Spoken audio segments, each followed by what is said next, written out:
Right. Members of the SASH group and guests, our speaker today is David Jeffrey, M.B.E, I think, to give you your correct title. That's right, Michael. Yep. M.B.E, who some of you will know as player manager of Linfield Football Club, now managing Ballymena. So the procedure is that Johnny had made out a list of questions. You've probably seen them yesterday. I've made out a list, and we'll get through ours, and it's not a quiz, it's just to give you things to talk about, and then come the end, there'll be questions from the floor. Michael, very happy. Can I just say, folks, thank you very much indeed, first of all, to Jim for this very kind invite. It's lovely to be here, and can I just say that anytime I do anything, and it doesn't matter if it's gentlemen of our age or primary school children or whatever else, the major thing for me is about engagement. So please, I'm here to share with you about myself as much as you want to know, or as little as you want to know, you know. So if he talks too much, you all start yawning. That's exactly it. We'll go on to the next question. I was a senior social worker by trade. I retired a year ago, so non-verbal communication is something you had to tune into. So if I see somebody begin to sort of get one of those there, you know, what you want on about? Don't worry, I know the show very quickly. Sometimes that happens. Yeah. Well, we'll start off with, I mean, the obvious one is, when did you start playing football as a child? What team, or how did you get involved in football? This is going to be daft. I don't really know how I got the love for football, but we lived in the Grancher Road in Dundonald, and beside us was Mr. McDowell's field, a farmer just up the road. And I remember as a youngster getting the ball, and I was the goalkeeper, the centre half, the centre forward, and just knocking the ball about from a really early age. Loved sort of just the game, and I genuinely couldn't tell you where it came from. The pitch used to change. I remember trying to get sort of friends from the Grancher Road and from Wanstead Park to come up, and we had a wee team, Granshaw Terriers, against Wanstead Rovers, and the pitch changed on a daily basis. You don't understand why, depending where the cows went, you know, and that's the long and short of it. So I had a love from an early age. First proper sort of organised game of football was at primary school, and I played for the primary school at Dundonald Primary in P6 when I was 10. I failed my 11 plus miserably. And went to the Dundonald Boys High School, where the football continued, and also then my love of music began, because I learned to play the flute there. I then went and joined a team called Hollywood Star, and we weren't the greatest team around. I remember one day famously getting beaten 25-0 by Hillsborough Boys, not an exaggeration. And if you can imagine this, gentlemen, Hillsborough Boys, like they had this bag, Hillsborough Boys second to none, you know, and they were second to none, you know, but 25-0. But the blessing, chaps, the blessing was that a man called Bob Bishop, the famous Manchester United scout, who George Best, Jimmy Nichols, Sammy McElroy, all of those people saw me playing. That's not because I wasn't any great shakes, because I was playing such a poor team, but that helped. And at that period, actually, my mother, and I love her to bits, and I'm now a proud owner of a Nectar card. We go shopping every Thursday to Sainsbury's to do her shopping. Mother thought I had brains and sent me to Sullivan Upper, where all I did was play rugby. So played rugby in the morning, on the Saturday morning, played football on the afternoon.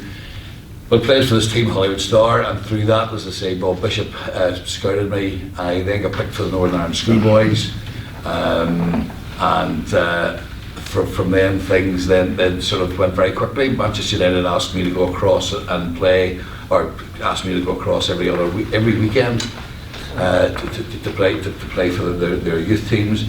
Mother thought, no, that would be too much, so I went across every other week. At 16, they gave me a 3-year professional contract, which, would you believe, my mother negotiated. Part of the deal was that I would continue with my flute lessons. And true story, flute lessons. And I still have the flute today, a concert flute, which they bought. That was part of the contract. My father was delighted because I'm a member of Ballykeefe Conservative Flute Band. I'm a G treble player. So that was that. So I went across at 16, moved away, was an apprentice. Was told by the end of my third year I would definitely be in the first team. Mr. Sexton was the manager. First 2 years went very well. The last year didn't go so well. Ron Atkins had come in, different manager, different opinions. I was told I wasn't good enough, and I came home with the tail between my legs. Hadn't a clue what I was going to do. It was quite a knock to my confidence, to sort of and my vision as to where I thought I was going to be, by being told I wasn't going to be good enough. Ironically, what age were you, yeah? I was 19. It was the end of the 3 year. It was the end of the 3 year days, and the daft thing was, I'm unashamedly, while I managed Ballymena United, and I'm very proud to be that, I'm unashamedly a blue man, was from a young age, but it was Glentoran actually saved my footballing career. And this is a wee story of an aside. Glentoran were to play Liverpool in a like a friendly game, and the Glentoran players wanted £100 per man and 4 tickets, and there was this standoff between the players and the board, and the players were threatening to strike, and Ronnie McFall from Manchester United asked if myself and another fellow called Kel McDermott, Kel actually lived just up the road from here, Escott Park, and Kel and I came home to play in this game, and I'll never forget on the morning of the game where I said to mum, I said, see if I don't play well tonight, that's it, I'm wrapping it. My confidence had got so low, and she said, trust in God, you'll be absolutely fine. Well, it was one of those nights, if I kicked it, God guided it. You know, I did. I wasn't never the most technically blessed, but anyway, played particularly well. The next day, Roy Coyle, who was manager of Linfield at the time, got in touch. I went on a tour with Linfield to Holland, came back and signed for them in 1982. Was with Linfield for 10 years, had a couple of years at Large, went to Lornan as player assistant manager, went back to Linfield in 96, became manager in 1997, stood down. Some people think I was sacked, some people think I was kicked out. I wasn't. I left Linfield of my own accord, but I wasn't a fool because I knew that something was coming around the corner, so I thought it was better for all folks. So I left Linfield in 2014, took a couple of years out in terms of doing some media work, writing in papers and doing, I even narrated for a television programme, and then went back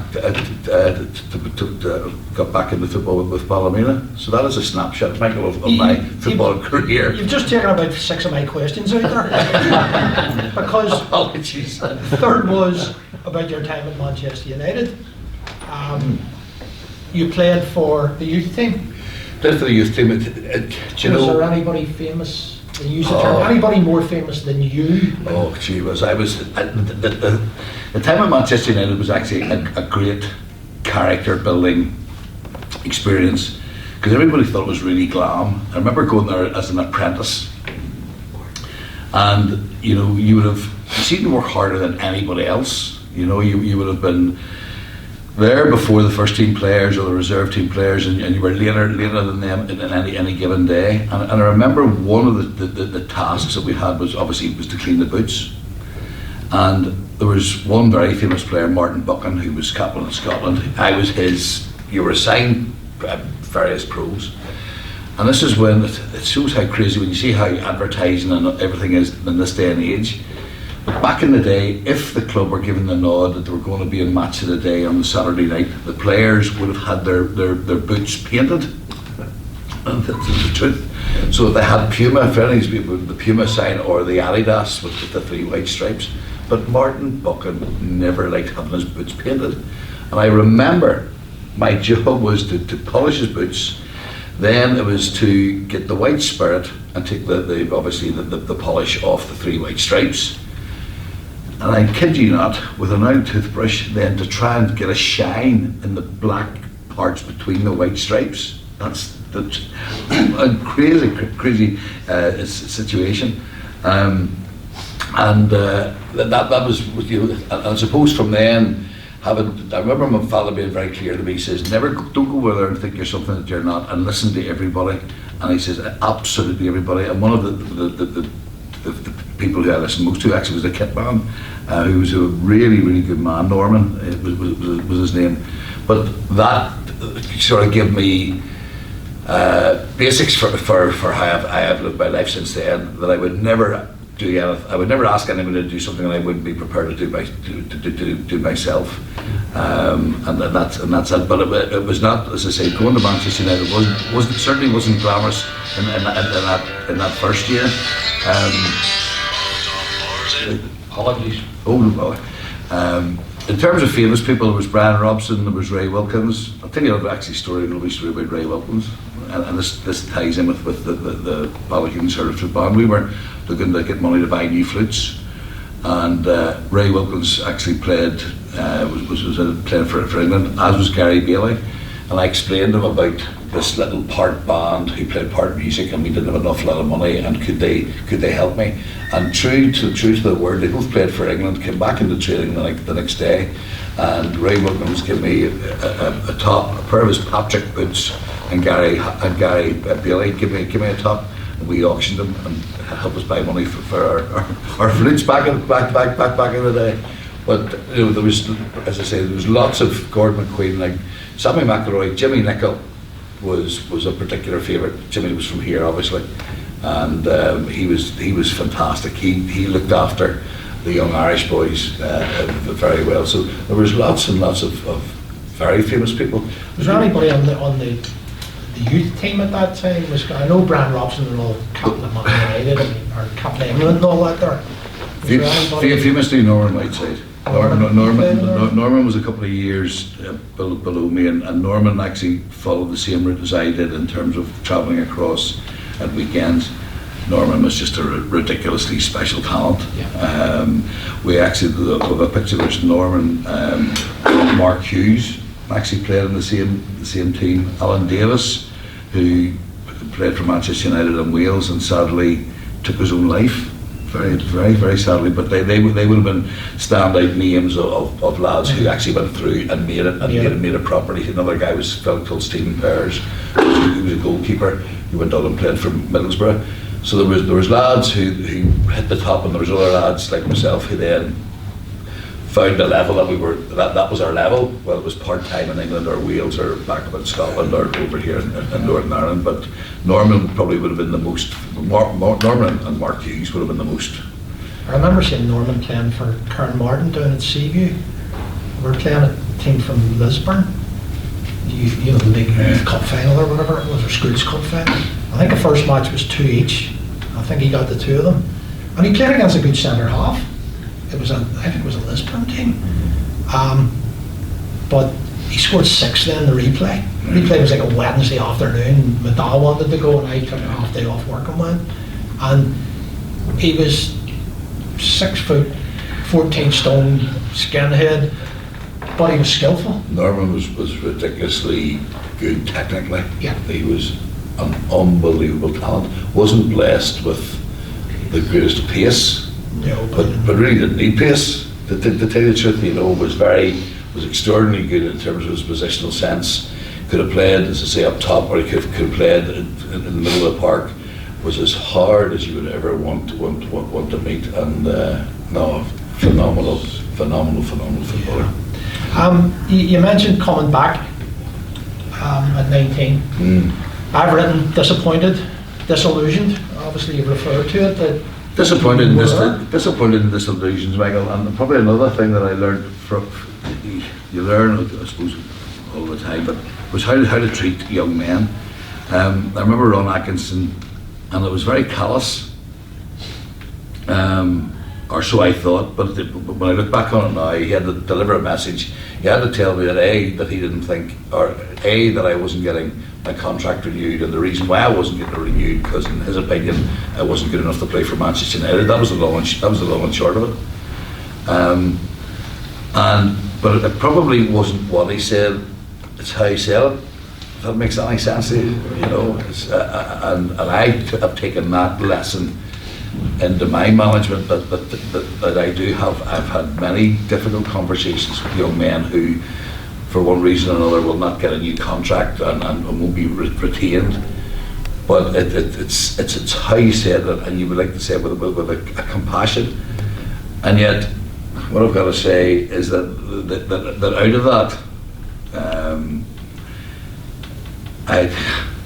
way back then, and I probably wasn't able to verbalise it the way I can now, but I remember sort of thinking, you know, no one will ever tell me again that I'm not good enough. I might not be good enough to play at well, first division level as it was then, but I'm never going to have anyone tell me that I'm not good enough.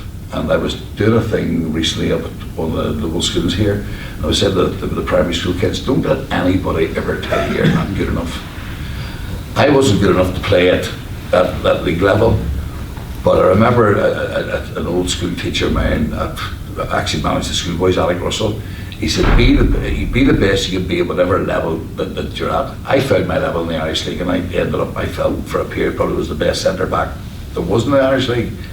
But that was my level. But the message that I took away that I was told that I wasn't good enough, and I thought, never again am I ever letting anybody tell me I'm not good enough. And I have a wee thing now, and I share with it, and don't worry, man, I'm not going to start preaching to you here, but I said, be the best you can be, because Christ died for me. And that's the thing that I have in my head. I'm a man of faith, unashamedly. I'm not the most perfect Christian in the world, not by a long shot. But I remember that being in my head. You know, be the best you can be. Don't let anybody ever tell you that you're not good enough. And I've kept that all my days, and that then, and I'll tell you about it later, about in terms of my career in youth and community work, and then going into social work. But confidence getting knocked absolutely slaughtered, and I had this vision of wanting to be this, whatever I could be, this great centre half for Manchester United. But to be told at 19 you're not good enough, son, and that was how I was told. But out of every negative there's a positive, and I got more, and I learned less myself, and I've passed those on to others. But he was a callous man, actually, Mr. Atkinson. I mean, we hear that there, and we've seen players coming back and being lost to football because they come back, as you said, if you didn't have that family match, you'd have given up. Michael, the big thing that you had for me was when you came back home, you actually had to accept that you weren't good enough. And while you were good enough to get across the water, and you were better than others, because you didn't stay there, and you had to come back home, it was actually harder again, Michael. You had to prove yourself over again. And I remember going through a period when I joined Linfield in '82, and I played the first 11 games, and then we played Glentoran in a Gold Cup final, and we were beaten by Glentoran 2-0. Johnny Jamison, the young Johnny Jamison, who had been at Linfield and scored the goals. And that Saturday we were down at Ards, and I played the first part of the game, and then Roy Coy took me off. And for 6 months I played in the Swifts. And that was one of again a tough time, but it was character building, because I had to accept A, I wasn't good enough to stay in England, B, I didn't get to another club, but C, most importantly, I had to prove myself to people all over again. I was living on the past, but sure, because I actually played for the Northern Ireland Schoolboys a year young. I captained them when I was 14, and I played a game when I was 15. And I had this, and sure I was at Manchester United, and sure I played for the Northern Ireland youth team, and I was in the under-21 squad, and I was all the, and that didn't, none of that mattered. Didn't matter to Linfield supporters. That didn't matter. It never mattered a thing. We're not like that. I remember actually coming off the game against Ards and getting absolutely hammered by the Blue Men, because I hadn't played, but again, it was a good lesson. You had to sort of thought, gee whiz, I need to realise I've got to prove myself again. And you did. Well, thank God, I was able to. But it was a good lesson. But you see the point that you're making, Michael. The number of young men who came back and who were lost to football altogether, and the reason why they were lost is they couldn't cope with being told, with the failure of not making it in England, but then B, having to come and prove themselves again. And that was the same when I managed Linfield, and I'll not tell you the young boys' names. I remember we signed 3 young men from Nottingham Forest, and at their age at school, they were absolutely ridiculously good. But they'd been released at a particular age. They came back home, and I'll never forget, one of the first games we played them in was a reserve match away at Ballyclare. And the three of them were worse than any of the other boys. And the difficulty was that they couldn't accept, and they were lost to football altogether. And the number of young men, as I said, and thankfully things have changed in terms of when they go and how they're looked after and how they're taken care of. But the number of young men who went across the water, didn't make the grade, and came back here and didn't make it here either. And the big difficulty was that you were sitting across, putting the scrap heap, and that was it. And the lesson for me coming back was you had to prove yourself again. Just because you weren't good enough at one level didn't mean to say you couldn't be as good at another level. But the number of young men, Michael, that were lost. One of the ones that have come back, Jim Irvin come back. The same sort of thing. I think he was about 19 when he came back, and he was playing until last week, sort of thing. I mean, he has had a tremendous career in the Irish League. Jim There must be loads and loads. Well, Jim Irvin, I signed Jim Irvin for Linfield, and I'm going to put my cards on the table now. He is a special favourite of mine, because I see so much of him and me and me and being him.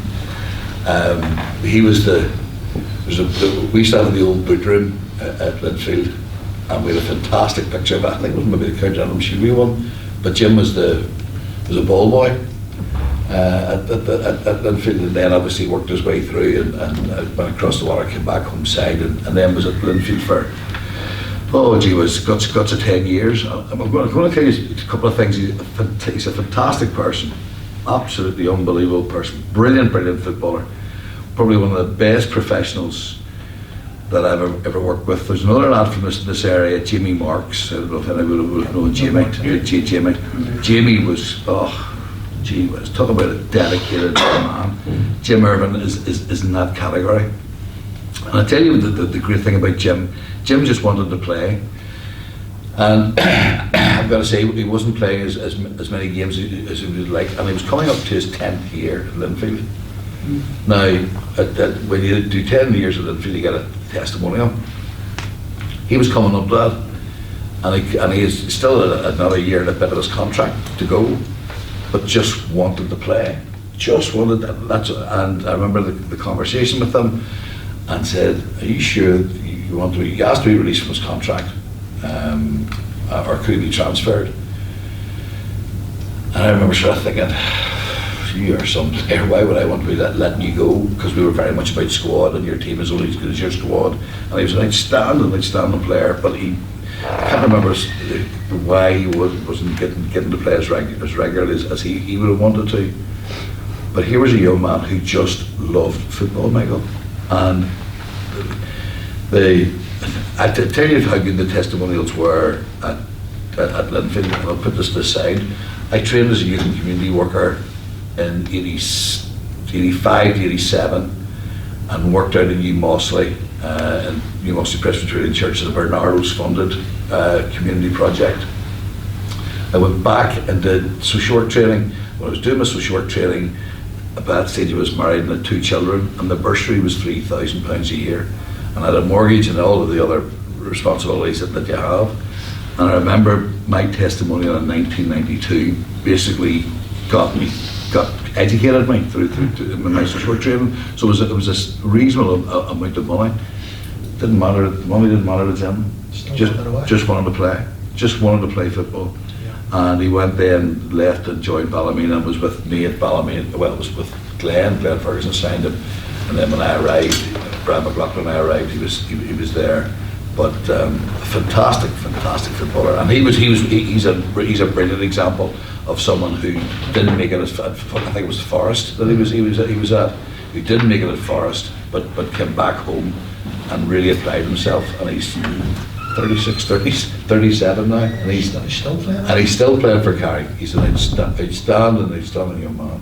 Your playing career, David, principally at Linfield, once you come through the rough time of people shouting at you, probably some of the people in this room could have been doing that. Because No, they're- that's the way we are. All too kind. How long was your playing career at Linfield and then at ours? 10 years at Linfield. I was blessed from 84, 85. I was club captain, and we had a phenomenal time. We didn't realise, again, do you know, we're all of an age, and it's only now you begin to appreciate what you had back then.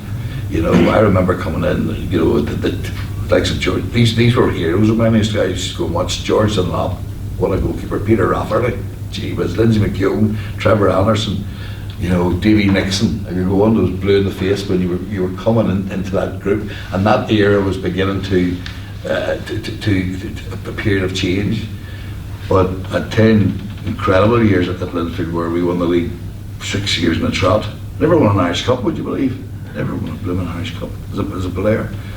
But clatter of medals, and Roy Coyle, for being a Glen man, did very well. You know, for Linfield, excellent. I look back on it now, an excellent manager. You know, but couldn't manage in the modern day. And I say that with the greatest respect in the world, because he very much was a disciplinarian, was very harsh, very direct, and you either lived or died by his word. But 10 years at Linfield, which were phenomenal. I'll actually have to tell you a story which epitomises my career. We were playing Shamrock Rovers in the European Cup, and they came up to us, and there was no supporters allowed up, and Dermot Keeley got George Gibson sent off, and we went down to 10 men, and it was nil each. And because of the difficulties that were going on at the time, we actually flew down to Dublin. And I don't know if you ever remember the board or the cards you had to fill in. We picked cards, and it was name, address, occupation, purpose of visit. And I still have it this day. I wish I'd brought with me. Purpose of visit was to beat Shamrock Rovers. And I have that. I've actually got two pennants, the home pennant and the away pennant of the game against Shamrock Rovers. But the story was going to say that I was a more than decent centre back, but I wasn't technically blessed, let's just say, gentlemen, and overly so. And I'll never forget the day when we were down. None of the blue men we were banned from going, but you know what blue men are like. You know, you go to Mars, you'll find a blue man. And you know, I remember Roy Coyle was reading letters out. You know, we'll not be there with you in body, we'll be there with you in spirit. And he was reading all these letters out from supporters clubs, and then, this is the truth, I don't know how many there was of them, but it was, follow, we will follow Linfield. The hairs in their back there, and I gave it up, and this is fantastic. Anyway, to get to the point of the story, there was a corner, I can't remember who it was, this fella cracked me. Oh, he did it very, very well with his elbow. He took my head off. So there was a corner on the other end, and I thought, right, there's going to be a wee bit of retribution here. And the ball was coming out, and I saw him coming towards me, and I thought, there's my opportunity. I am absolutely going to bury you, mate.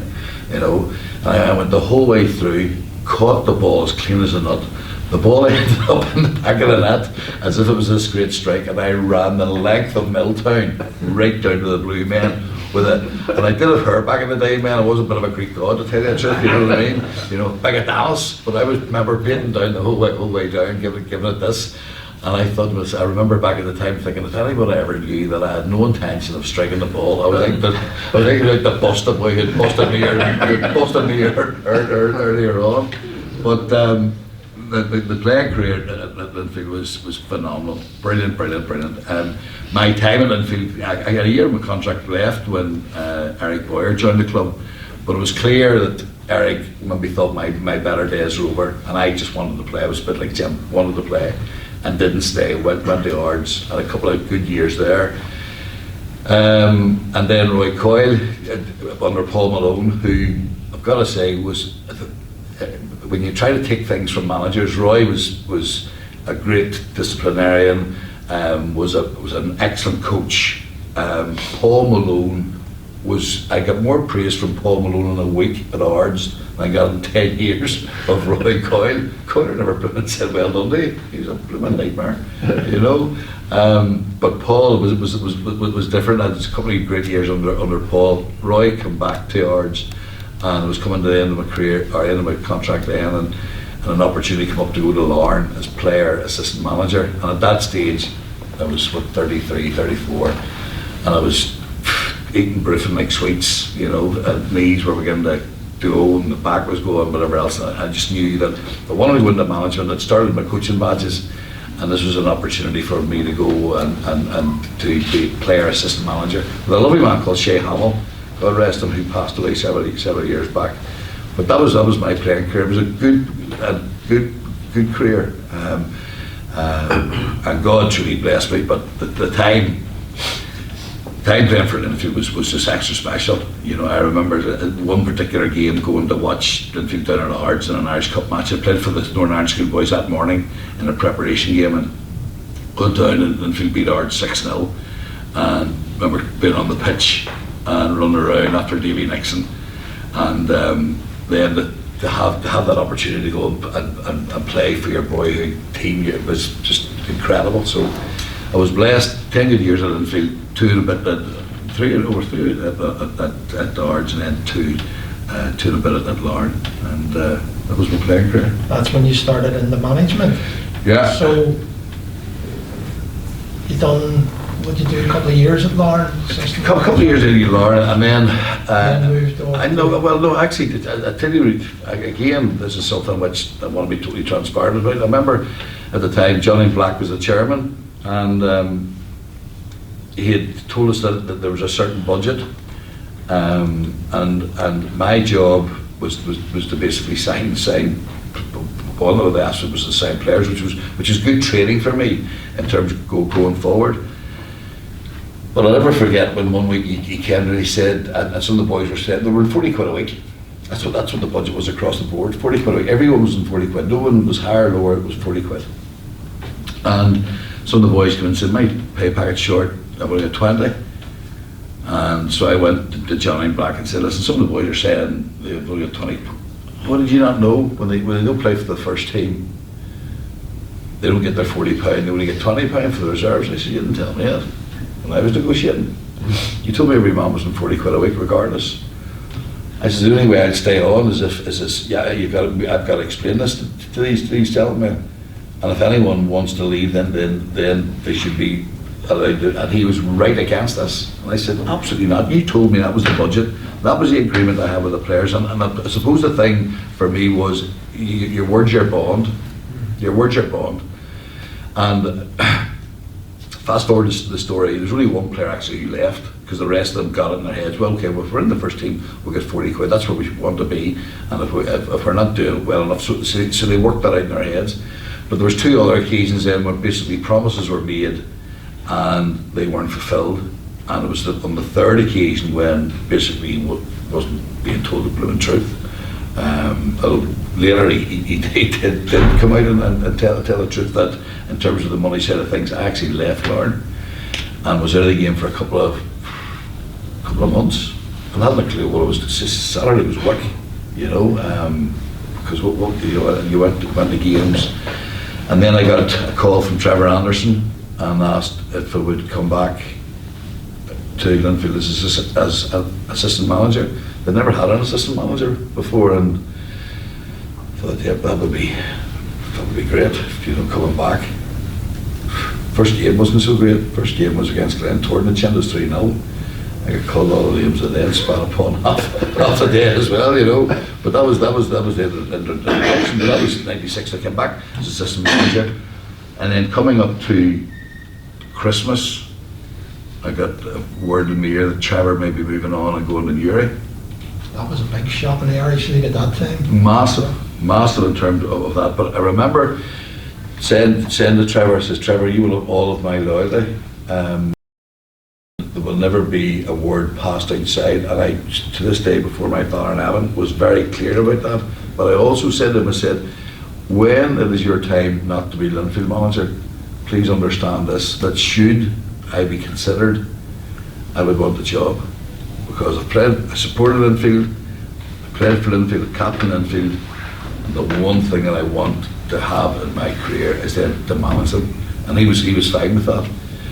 And then, as I say, I remember Trevor went to Newry, and the then chairman from this neck of the woods originally, Mr. Billy McCoolbury, God rest him, they had approached me about becoming manager, and they gave me like a year and a bit contract at the start of it, but that was the beginning of the managerial side.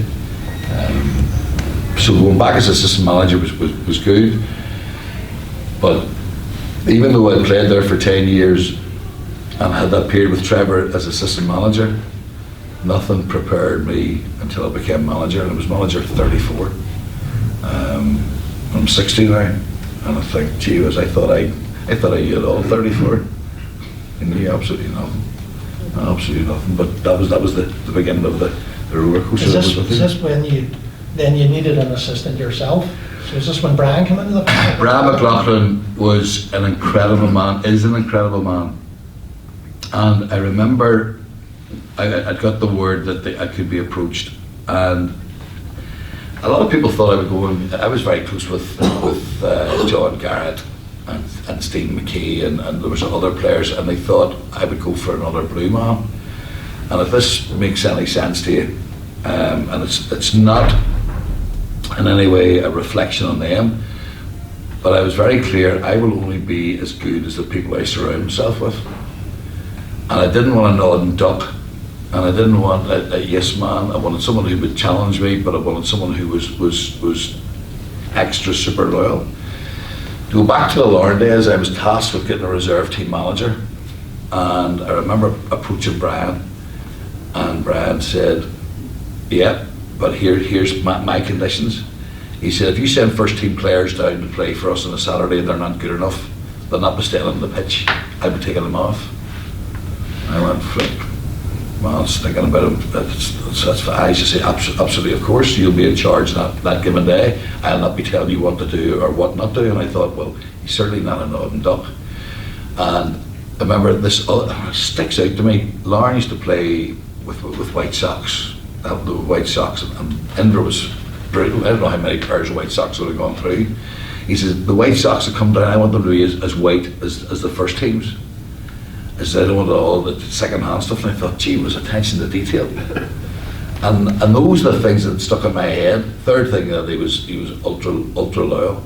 And I remember saying to Mrs. Brian, if this comes off, will you come with me? And that's when, as I say, Brian and I came together. And to this day, we worked extra close. But it was very, very clear that it's not the David Jeffrey show, not in any way, shape or form. It is about the people you surround yourself with, and you're only as good as those people. And in Brian McLaughlin, I have, without doubt, the most incredible friend now, first and foremost, and man who works alone. You were 13 years, was it, manager on Linfield? 17. 17 and 4 months, and I'll tell you trophies galore. Well, I was pleased because Roy counted 15, and he had a bit of and I understood it, but he used to say, how long are you there, son? How long are you there, son? You know, and I remember sort of thinking, well, I was there longer than you. You know? And that's not against Roy, by the way. I love him dearly. Now, we both ended up with 31 trophies, but I'm not going to argue with the present chairman, Mr. Roy McGivern, who seemed a big hurt actually when he described me as the most successful Linfield manager, simply because I won more senior trophies. Because I can't remember how many leagues Roy got, but I got 9 leagues and 7 Irish Cups.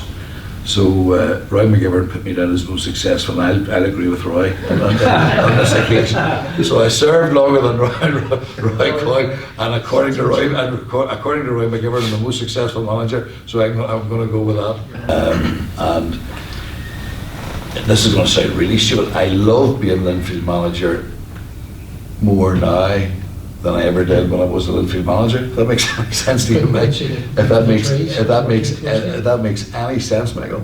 I see now, and I look back on massive pride. 17 years and 4 months, 31 trophies, and that was all great, but you know the lovely thing was the number of people who are still, who've just become friends now, you know, and the number of players who I always treat like as if they were sons, but having that legacy and having been there and done that for that length of time, and it's an incredible gift. Do you think you led the likes of Oran Kearney into management? Could you see at that time when he was playing for you that guy could... You knew Oran was definitely going to get there. The one I never thought was Stuart King, you know, and because Stuart's personality, and yet Stuart has done brilliantly well. Oran most definitely. William Murphy, who obviously helps Oran, I always knew that William would still be involved. I never thought William would go in to be a number one, but there's Chris Lindsay for a time was in Gallant. Darren Murphy was another. There was a number of them, and you take great pride. Jim Irvin, I have no doubt will manage. Should he wish to do that, and he will be quite excellent. But Oran in particular was very serious. His career came to an end simply because of a bad injury, a hip injury.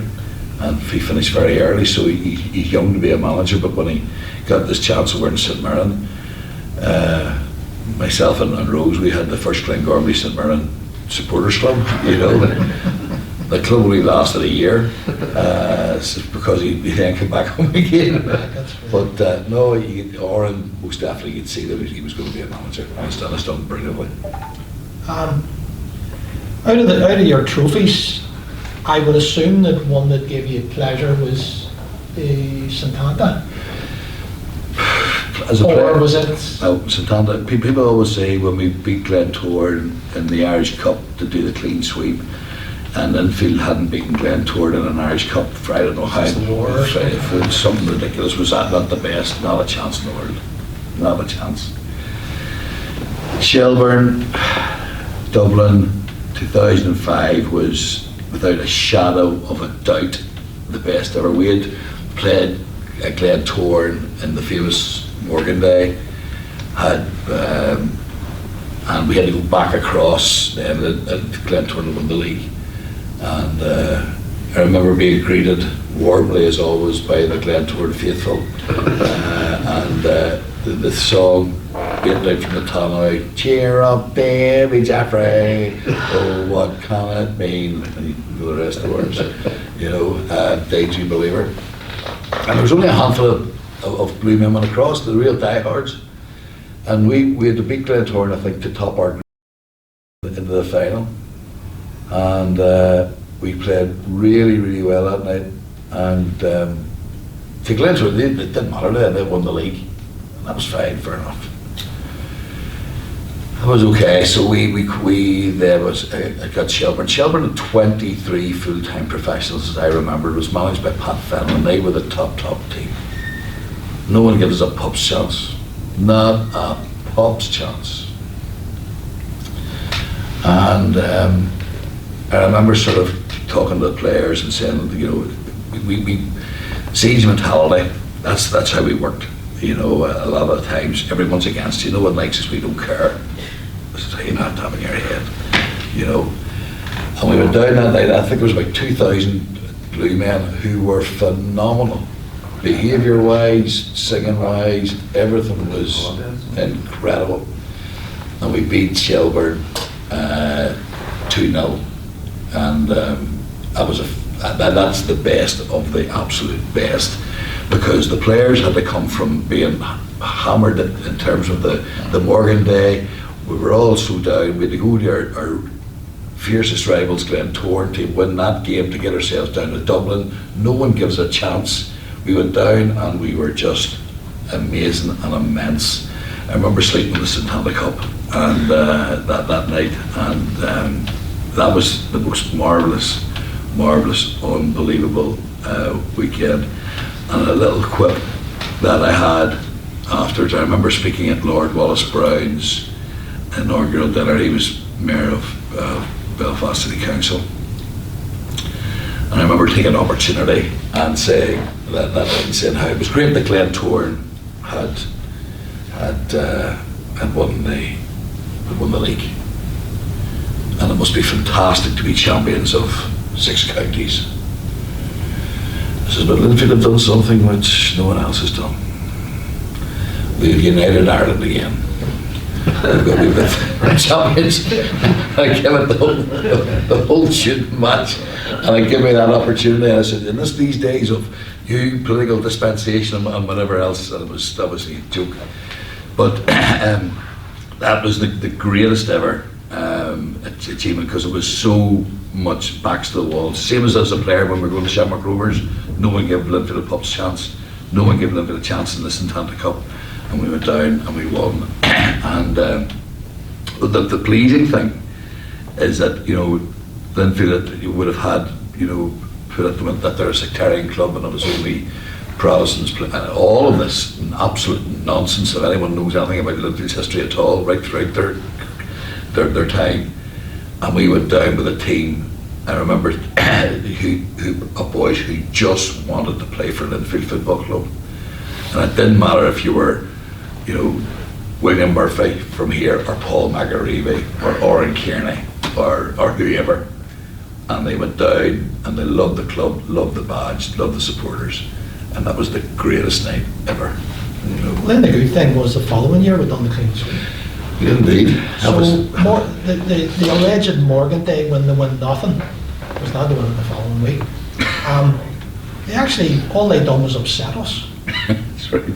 That's the way I always looked at it, and I take great delight in telling any of the great unwashed that I ever talked to about that. But that's my story, not yours.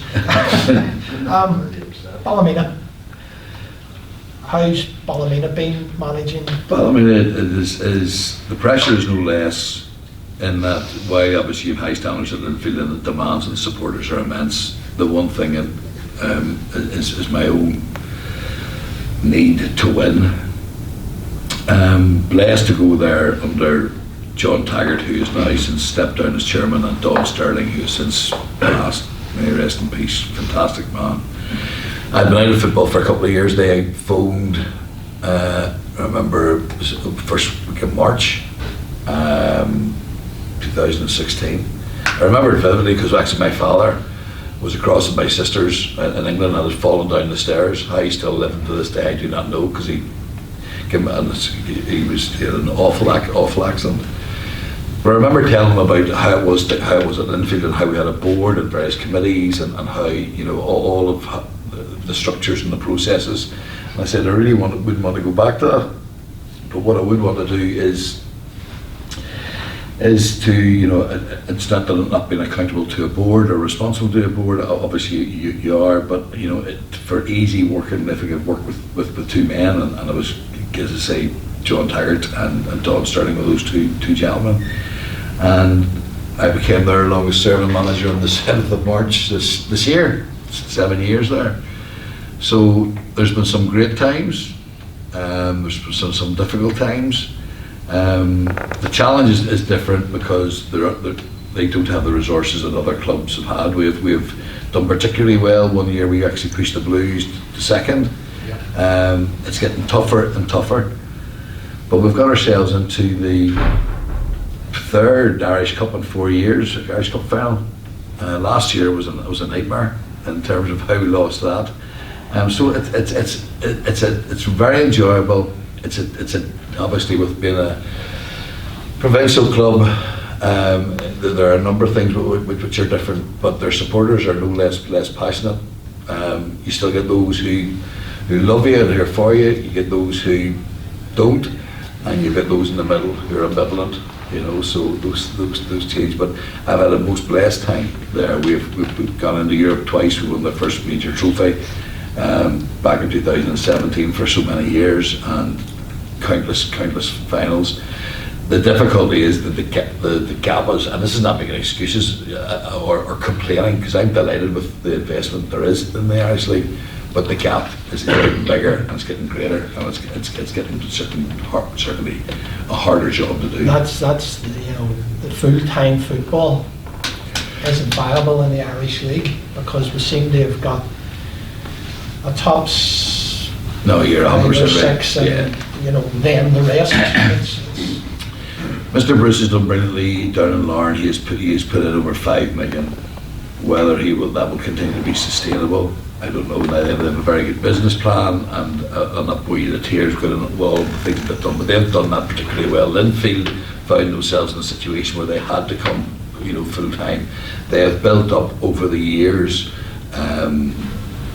obviously monies from Europe, but the pressure is on that they need to be literally in Europe every year, and not just in Europe now. They're probably looking to try and get into the group stages. You've Glentoran, Mr. Poor, Ali Poor. I don't know how long Mr. Poor will be there, but obviously he's been made a most significant contribution. You then have the likes of Crusaders, who again through the European exploits, they're a hybrid full-time. Cliff Miller talking about it.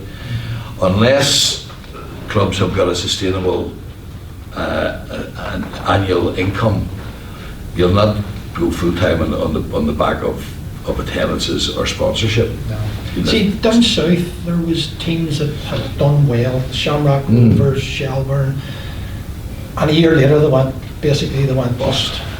They speculated. Accumulate. That's the word, Michael. The words. They very much went about speculating to accumulate.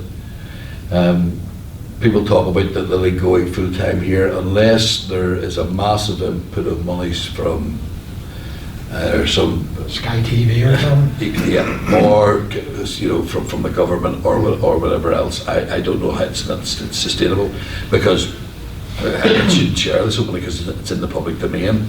When Brian and I went to Ballymena, the budget was okay. It was modest enough. That budget then improved going into Europe, and then going into Europe again, and then getting him through to the second round. So we had more monies, but then with more monies and with that success, then the demands of players then become greater. So you've got to reward that. But when you're reliant on having to hit Europe, it's in the public domain. We had to restructure at Christmas. Basically, what have we got? What have we got coming in? What's the right day? How do we go forward? And so we had to make savings at you see, you mentioned the same sort of thing at Larne that time, where he tried to cut down from £40 to £20. So you've had to do it there. You had to do it again at Ballymena, where you had to cut your cloth accordingly. We actually, Michael, had to do it in Linfield. You see, when we first, and it's in public record now. But when Brian and I first went into Linfield, Linfield weren't awash with money. Oh, I remember players leaving us to go to Coleraine for more money. Yeah. Whereas the likes of Spike and Winky stayed.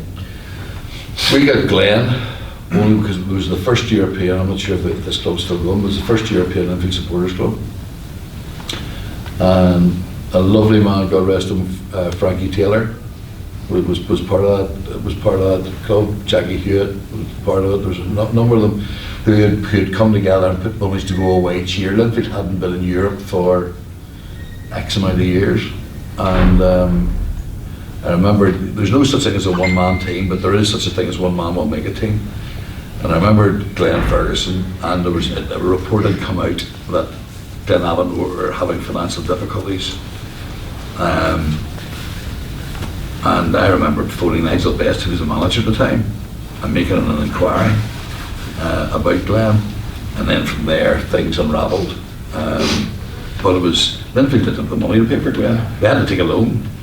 But it was the first European Linfield Supporters Club, and I remember actually going down and meeting with them in the old social club to see if they would give us the money. And I remember being asked, will you help us win the league? And I says, if we've Glenn Ferguson, he'll be the best chance of us winning the league. And we hadn't won it in a couple of years, and thankfully we did. 29-year-old, I remember the time people saying, 29-year-old bad, can you give us some 10 years though? I remember being told he's 29 years of age, and what on earth are you spending that amount of money on? And I remember sort of thinking, listen, if we get 3 years out of him, that'll be money well spent. Get 10 years out of him, and one of the outstanding, greatest Linfield footballers ever, fantastic, fantastic player. I've just looked at, I've only got 3 half my questions because there's a lot more, but we've reached the sort of time limit before they throw us out of here. David, thank you very much for Thank you, Michael. coming. Thanks very much for your honesty. And I hope the interview went reasonably well. Michael, you were well informed. Thank you very much indeed. I hope, gentlemen, I didn't bore you to tears. But it's been an absolute privilege being here. Shankill was very special to me because they're very special people. And ironically, through my most difficult periods, there was friends of mine from here who always give me the backing. And I'll finish with one very quick story. Billy McCooper used to say he was a native of these parts. In my first full year, we came second to Cliftonville. Second full year, we came second to Glentour. And it was that stage, that was probably the first time then when my future was being discussed.